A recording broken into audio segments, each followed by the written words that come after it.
the Heisman Trophy ceremony was the other night, Saturday night. Travis Hunter from Colorado took that trophy home, the two-way player. ESPN then dropped an article a couple days ago talking about way too early Heisman candidates for the 2025 football season. Scrolling through it, just kind of for fun, looking through it, reading the list. Then I see a Georgia Bulldog on it. And I'm like, whoa. I have a hard time seeing Georgia players win that trophy, let alone getting there. Obviously, Stetson Bennett did it a couple years ago.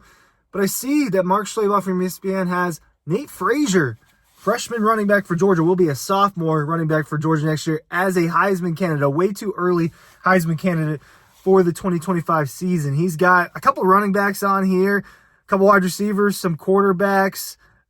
And then he's got Nate Frazier, guys like Cade Klubnik from Tennessee, or from Clemson, Nico Iamaleava from Tennessee, Arch Manning, quarterback, Texas, right? Those are the kinds of guys on this list. I'll talk about some of the other guys, but talking about it in the context of Georgia, in the context of Nate Frazier, I have a hard time seeing it. I really like Nate Frazier as a running back. I think that he is a really special talent. I think that he could be electric. I think that he's got some room to grow, and we'll talk about that a little bit. And it was a part of why he wasn't getting as many snaps earlier in the season as a true freshman. Maybe I thought that he deserved a little bit more, and Kirby kind of had his reasoning, and he's improved on some things. Something that Nate Frazier's struggling on is ball security, right? A couple fumbles this year. He fumbled in the SEC championship game in a goal-to-go situation. Arian Smith ends up jumping on top of that, so it doesn't result in a turnover, but he's got some ball security issues. Is this actually possible? I'm looking at some running back stats. I'm looking at Heisman stats when it was a running back, and we're talking about an unprecedented Georgia football season from a running back if one is going to end up being a Heisman Trophy finalist. And I want to start with, there was a running back that was a finalist this season, and his name is Ashton Jeanty from Boise State, and his stats read as 344 carries for 2,497 yards and 29 touchdowns, and he didn't win. He didn't win the season because of Travis Hunter, the dynamic athlete that Travis Hunter is, the impact that he had on both sides of the field. I wasn't going to be mad if you thought that it should have been Ashton Jeanty. I wasn't going to be mad.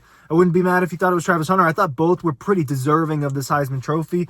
I think I would have voted for Jeanty just because he is the game plan, but hats off to Travis Hunter. There's not going to be a lot of Travis Hunter type of players, but you saw this year one of the best running back seasons of all time is not going to win the Heisman Trophy. And that's happened in the past. I look at the last running back to win the Heisman. It happened in 2015. It was Derrick Henry from Alabama. And I'm looking at his numbers and I'm like, oh my gosh. Derrick Henry had 395 carries for 2,219 yards and 28 touchdowns. Christian McCaffrey was the runner-up. He had 2,000 yards rushing, along with some receiving yards. If you scroll down the list, number 6 in the ballot that year was Leonard Fournette, 1,953 yards rushing, 22 touchdowns, 300 attempts. Keep going. There's 2 other great running backs on this list. Dalvin Cook, 1,600 yards, 19 touchdowns. Ezekiel Elliott from Ohio State, 1,800 yards, 23 touchdowns. Can a Georgia player do this? Probably not. Ryan Curley from Dawg Post talking about Nate Frazier's Heisman chances, Georgia's Heisman chances in general. Can running backs win this trophy anymore? Newsletters down below. Make sure you're checking that out. We're still pumping out content on dogpost.com. Playoffs start this week. Notre Dame and Indiana. That game matters for Georgia, obviously, and that's going to kick off our playoff weekend with the first round of games this weekend. I'm very excited about that. When you look at what Nate Frazier has done as a true freshman, he's got 634 yards on 129 carries and 8 touchdowns. The yards per carry aren't there when you look at these other guys. Jeanty had 7.3.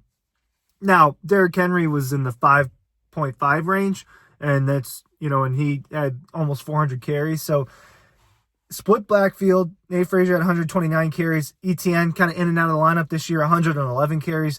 Third most was Carson Beck, but third most out of a non-quarterback quarterback was, it looks like Branson Robinson with 25 carries. So Georgia goes with this split backfield, and that eats into it. I think that Nate Frazier has the talent. Something that held it back this year in terms of running back reduction is Georgia passed a lot. In terms of attempts, if Carson Beck did not get hurt in the SEC championship game, he would have broken Stetson's record for most pass attempts in the season, about 454 pass attempts. He has 448, and that is in 12 and a half games. Stetson did that in 15 games. So Georgia's passing at a historic rate this season in Georgia history, and it could potentially, it was the offense structured around Stetson Bennett. We don't know, or around Carson Beck. We don't know if it'll be Carson Beck, Gunnar Stockton, who will be the quarterback next season. So we don't know how the offense will be structured. The offensive line, underperformed a little bit this season. They lost some battles that you didn't think it was going to lose. That affects the running game. But even the best Georgia running seasons in recent history, obviously Herschel won it, but I was looking at what are the best Georgia running seasons recently. Todd Gurley, his freshman year, he had 222 attempts, ended up with 1,385 yards and 17 touchdowns. That was a great one. And that's, 6.2 yards per carry. That's really good. One that was even better was 2014, Nick Chubb's freshman season, 219 carries, so fewer. He had 200 more yards, 1,547, 14 touchdowns.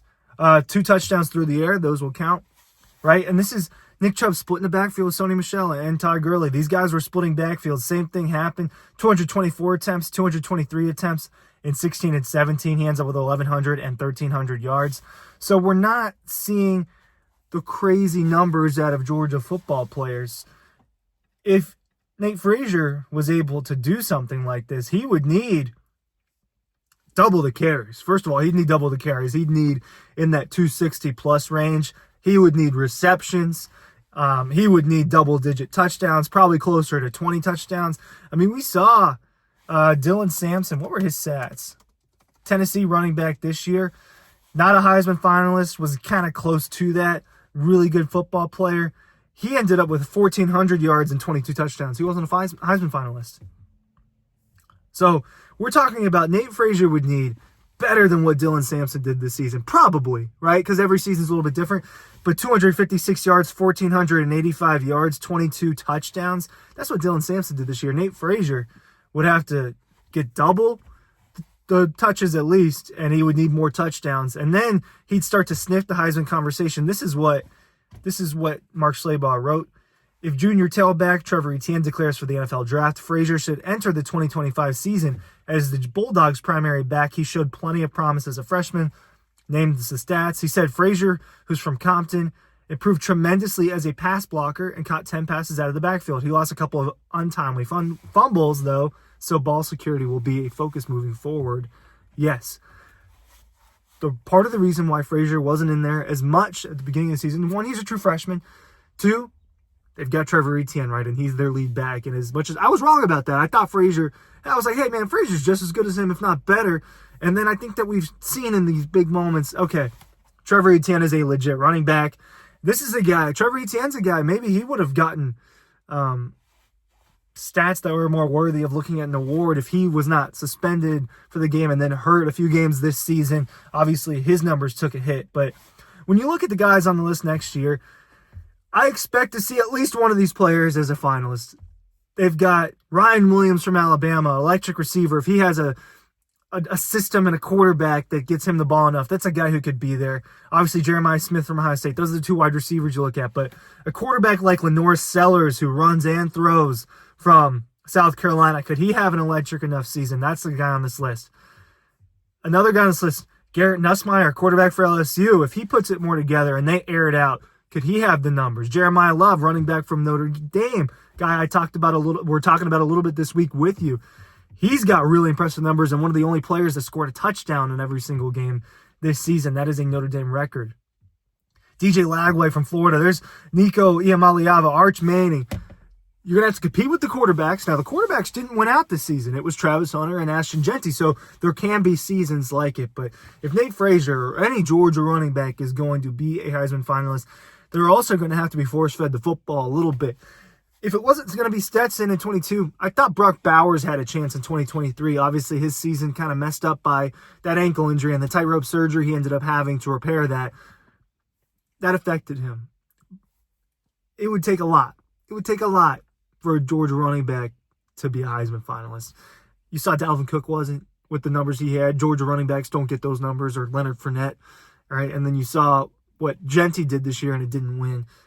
It's more in the context of he had to go up against Travis Hunter and what Travis Hunter meant to college football this season. But, man, it would take a lot. I don't know if I'd throw any Georgia players on a list like that, Mark. Thanks for watching.